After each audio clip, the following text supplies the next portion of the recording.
Hey guys, rainy day here in West Virginia, but just updating on some projects we've got here.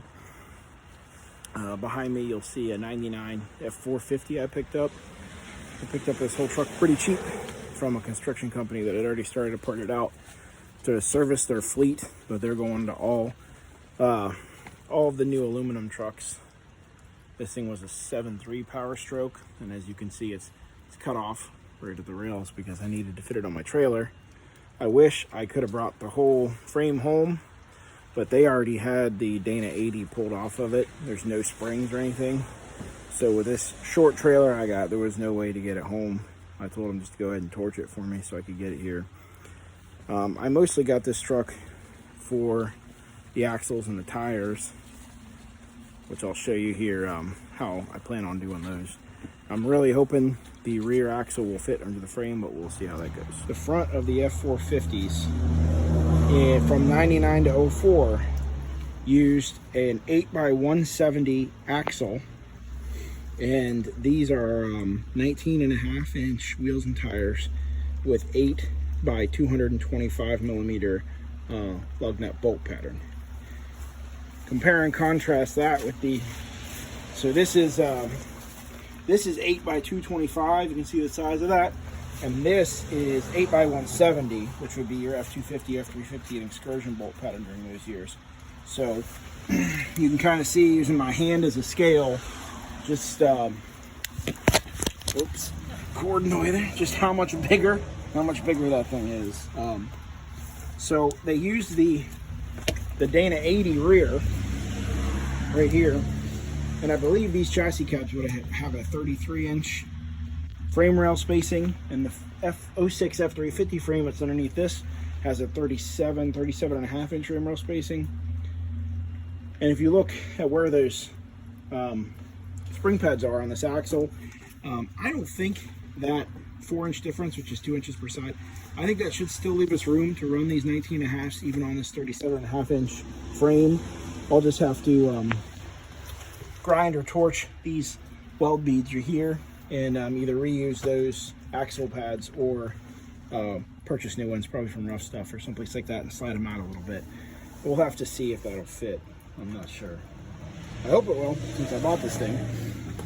But the fronts are more interesting. So like I said, all these trucks used 8x170 axles, and I'll show you more once I take this apart. From what I've read, this is 8x170 inside, and the difference from this to this is 8x170 to 8x225 spacers, adapters that bolt on, as you can see right in here. So it's pretty interesting that they would do that instead of just making the entire axle 8x225, but they did that because these trucks came with a leaf sprung Dana 60 in 4-wheel drive, or this straight tube axle as a 2-wheel drive. So these tube axles, if you look at them, they're an 99 to 04 Dana 60, but with no axles and no differential, no center pumpkin, no differential in this area. Other than that, the same tube, same overall tube diameter, leaf springs, like basically everything else on the front of this is the same as you would find on a 99 to 04 Super Duty platform. I don't think I'm aware of any other vehicle that did that, from 4-wheel drive to 2-wheel drive.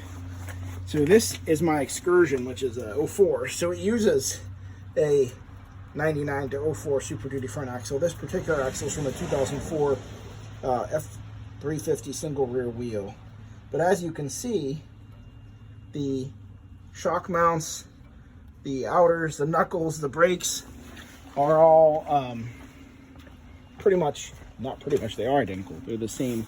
I think the funny part is, if you look this stuff up in the Ford part system, it has, I think it actually has different part numbers if I remember right.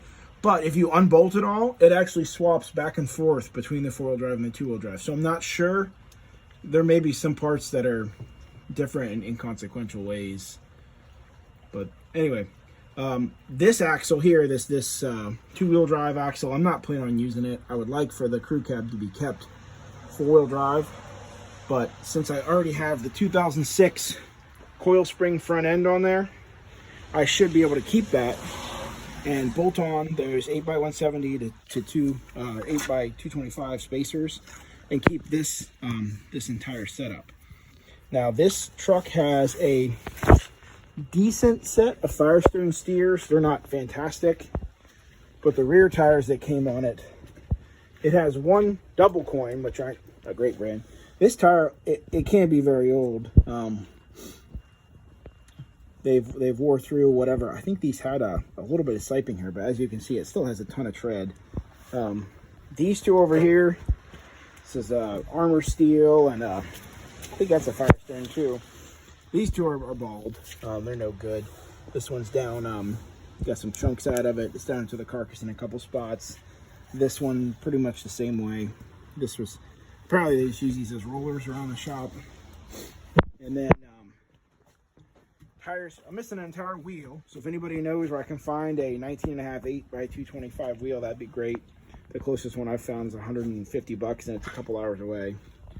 The good part is where I work, they were just swapping out tires on one of their trucks, and they all use 19.5. So I said, hey, if you guys are swapping out tires anytime soon, can you save a set for me? So they pulled these off the rear of one of our trucks at work, and these things have probably more than half their tread life left, and they just replaced them a couple years ago. I haven't checked the date codes, but I know that they were replaced a couple years ago. They're just very proactive at work with emergency vehicles, keeping the tires changed out. So basically, free set of Continental 225 19.5s that I can put on the rear once I find an extra wheel. So that'll be pretty cool. The Dana 80 hopefully will go in place of this, which is a Sterling 10.5. Nothing wrong with that axle. Dana 80, just a little bit beefier, bigger tube diameter. You can kind of see them back to back here. Bigger tube diameter. The ring, I think the ring and pinion is almost identical, but the main difference in strength on these would be the bearings. The Dana 80 uses substantially larger brakes since it's designed for the rear of a commercial truck. Just basically overall stronger, more commercial duty parts. So I'm planning on building this thing for hauling. So that's what I want. The Sterling 10.5 is a great axle. There's nothing wrong with it. And if I had found one of the dually versions of it, I've kept it or plan on keeping it. And in fact, if this Dana 80 doesn't work, I would still like to keep the dually, the dually 19.5s. So I would feel perfectly comfortable keeping that Sterling 10.5 and putting a set of dually spacers on it. But I don't know if I'll be able to find any that adapt to this 8x225 bolt pattern. It's not a very common bolt pattern. As for the rest of this truck, like I said, they torched off the rear stub. They wanted to keep the rear stub for scrap, and they kind of hooked me up, so I just let them have it. I really wanted it, but I didn't want to raise it. But they were excited to get a little extra scrap, the employees there were. But I also got this 50-gallon fuel tank, which is diesel. It's actually almost full of diesel. I put all that in my home heating oil tank here at the house. So I got the fuel tank.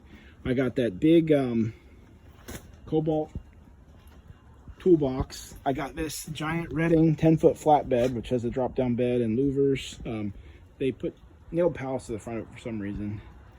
And I got a huge 100-gallon transfer tank with a rotary pump on it. I got a whole bunch of stuff all together. They gave me a really good price on it. They were really helpful in loading everything.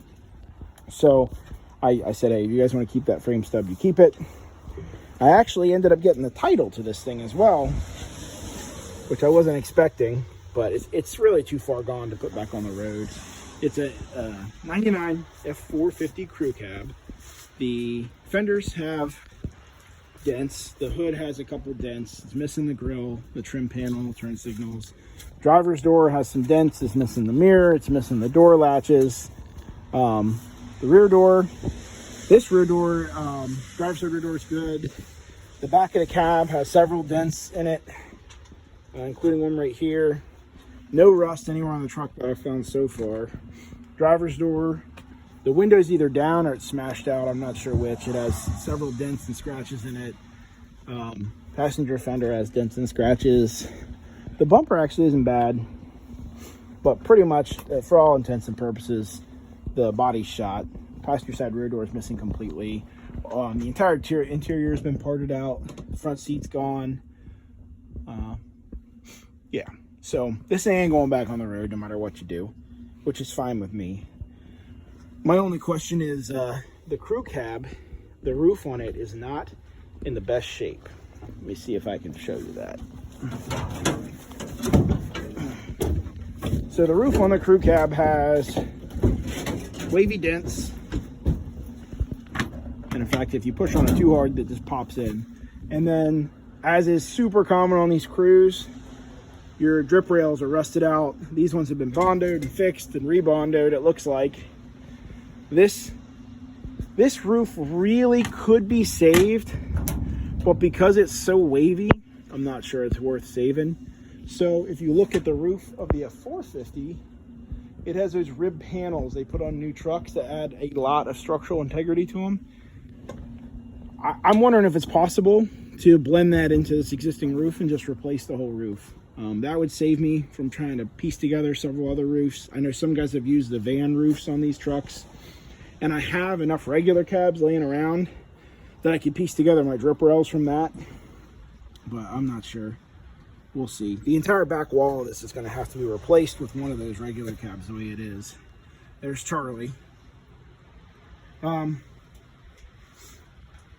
Charlie, what you doing, pup? Charlie. What you doing, bear? What you doing? He wants to get up here. Anyway, so the F450 could provide at least a roof skin donor, and potentially it's got a good floor in it. And I really like driving my Excursion. It's very, very comfortable. Mine has, sorry for the noise there. First two rows of my Excursion, which is very, very, very messy at the moment. Been using it to move around 19.5-inch tires and children and dogs. But it's got the 4-row captain's chairs, which are very comfortable. Watch out, Charlie. Bench seats look awesome in the old trucks like that, but they're not comfortable to drive in. So if I swapped this floor pan out, I could get a set of bucket seats out of Excursion front or Super Duty rear or whatever, and swap those in. That would make it more comfortable for long trips. And the floor in the crew cab's not in very good shape. This floor, from what I've seen, there's no rust whatsoever on the Super Duty floor. Compare and contrast. We'll work around here. The floor on the crew cab is not the worst Ford cab I've seen. There are several rust holes on the driver's side. The passenger side has, it's rusty, and the problem is the floors on these crew cabs are from this pillar forward, they're the same as a regular cab, so you can get rust repair panels. But the back area where the step is, as far as I've seen there, they're not the same at all. So I pretty much have to custom build all that. Whereas if I chopped out the floor plan of the Super Duty, swapped the whole thing in, I'd have nice clean sheet metal. I could use Super Duty carpets, Super Duty floor mats, which are common in the junkyard. Might save me a little money. Not that I'm super worried about a couple $100 for a carpet. But it would also make all the seats line up for the Super Duty seats. The problem with these 73 to 79 crew cab is these bump up quite a bit where the seat mounts are. So if you want to use newer seats, the seats end up sitting really high unless you custom modify the brackets, and then you lose some of the power functions, which isn't a huge deal, but it'd be nice to keep them if you could. Now, like I mentioned, this thing, I got the hood latch unstuck. So this is what is left of the powerstroke. It would be really nice. I wanted to put a Cummins in this just because they're simple and reliable. But if you could swap the entire firewall, swapping powerstroke would be pretty easy. Otherwise, the wiring's a little more complicated. But this one, I'm told, it's obviously missing the turbo. It is missing the hydro boost, which also kind of stinks. It's Those are worth $100. I'd like to put one on that other truck. It looks like it's missing a couple other parts. There's wiring harness stuff that isn't hooked up. I'm not that familiar with them to know what's missing, but the story I got was they took this truck to the dealer. It's having some kind of issue. The dealer ran diagnostics on it and took it for a test drive, noticed it had a leak. They diagnosed it as a cracked block and returned it to the construction company without repairing it. So it has a 4R100 that the guy at the shop told me they had replaced not too long ago, which is pretty common for those transmissions. But he said when it came back from 4 with a diagnosis of a cracked block, they elected not to fix it. Since it was 20 years old, they let it sit around for a little bit and then decided to clean up the yard and sell it to me. So that's the story I got. He said the truck ran and drove, but that it had a cracked block. So I'll probably be parting out that engine, trying to sell whatever doors, windows, and stuff I can off of it. And I may just keep the rest around for now. As you can tell, things are kind of looking like a junkyard around here, but everything's got a purpose. This is my Redding flatbed that was on that truck. 16,000 pound tow rating. It's the panel hitch built in. Drop down tailgate. These little extensions on the side. It has a massive hole cut. I think you can see over there. A massive hole torched in the middle of the bed. They had a giant air compressor sitting on it, and the exhaust blew down through that hole. I put my foot through the hole and fell down last week, so that stunk. But it's a really cool flatbed. I can't really use it. I'd like to use this really nice tail, what do you call this, bumper, drop down tailboard. And I like the drop down tailgate too. So I'm working on this Ford C600 cab over, and I have a big flatbed for it. You can see back there. It has no tailgate on it. It was a liftgate truck, and the seller wanted to keep the liftgate. So if I could cut this entire drop bumper off, which it sounds like it'd be hard, but when you see that the entire tailgate actually bolts to these rub rails and not to the tailgate, it seems more possible that you could just cut the entire assembly right here and cut it off. Then I could reuse it on that bed. And the headache rack is also nicer than the one that's on that because it's louvered for your windows. The headache rack on the C series is not louvered. I don't even know if those louvers would line up with how high those windows are. But if nothing else, I might be able to weld it on top of that one day, or cut the louvers out, whatever. So I would say good chance this tailboard assembly is going to get cut off. The hitch I'm going to keep for the C series. And at least the louvers, if not the entire headache rack, are going to get cut out. And then I'll probably end up, I'll probably try and sell it. This floor is not super thick, but it'd be nice to keep around just to have diamond plate for some of my other projects. But I'm not, it's a 10-foot flatbed. And as you can see, things are packed in here pretty tight right now. I don't have a ton of storage area. You know, I have enough, but I'll probably end up selling that. If anybody in the greater DC metro area is interested in it, please let me know. I have not got this 302 started. I got it turned over. The starter's bad. You can beat it with a hammer and get it to barely crank. This truck was an electronic ignition truck, so it won't start without all of the electronics plugged in. They're not a huge deal if you have to have power on the right circuits, and those are all on the fenders of the front clip, which I put on the crew cab since I wasn't keeping this regular cab truck. So I don't even know if this engine runs or not. I'm not sure what I'm going to do with it. It's a nice 302 C4. It is easy to throw in anything. So many parts available for it. I'd like to keep it if it runs. If it doesn't run, take it on down the road. I don't have time to rebuild it. Or maybe I'll worry about it. Who knows? We'll see. But this is the my flatbed, which I'm using as part storage right now. And you can see that it doesn't have hardly anything for a tailboard. It's got no tailgate. There's really nice sides on it, but no tailgate. Planning on making that a dump bed. I like that it's got the tall sides. Otherwise, I would consider just using that entire flatbed on this truck. That's also a 12-foot flatbed. I'm not sure. I think if you wanted to use a 10-foot flatbed on it, you'd end up either having to slide it back away from the cab or cutting the end off this frame. You don't have much to cut, as you can see. So, hey, you all wet? Anyway, I need to clean this stuff up. but just sharing some progress. No real progress, just basically dragging more things home at this point. And these should be a really cool truck. I was just looking on another guy's page that has a crew cab dually with these same fenders on it. He has 22.5s on a Dana 80 underneath the back of his. His was originally an F450 two-wheel drive, so his already had the narrow frame rails, so he was able to keep the complete spring pads the way they were.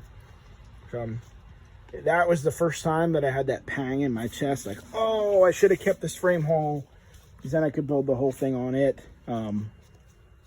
But that didn't last very long because, I don't know, I just have no desire to do that. I have the 06 frame under it. The 06 is already set up for the coil spring front end, which I want to keep. The 99 front end set up for leaf springs. It's not too hard to bolt the coil spring front ends under it. I've followed some builds online that they've done it. But why would you want to do that when you already have one set up with the coil spring front end ready to go? I also need to check the tag on that rear diff on the 80. My front diff is a 410 Dana 60, and this these Dana 80s either came in 410 or 488, I think. Yeah, this one's 488. So I'm either gonna have to re-gear the front or the back. I'll probably just re-gear the back since I know there's a 410 online near me. It's missing everything, drive shafts. The only thing that's left is the housing and the gears, but it's a 410. So I may just try and pull the gears out of it and swap them over. Or I may talk to the guy and see why it was pulled. If the gears and the housing are good, I could just swap everything from this axle over to that one. And then I won't have to re-gear. So maybe we'll do that. Maybe we'll go get some more parts and bring them home. As you can tell, we don't have enough here. Thanks for watching, guys. I hope everybody had a good Thanksgiving. And we'll try and make some progress this week.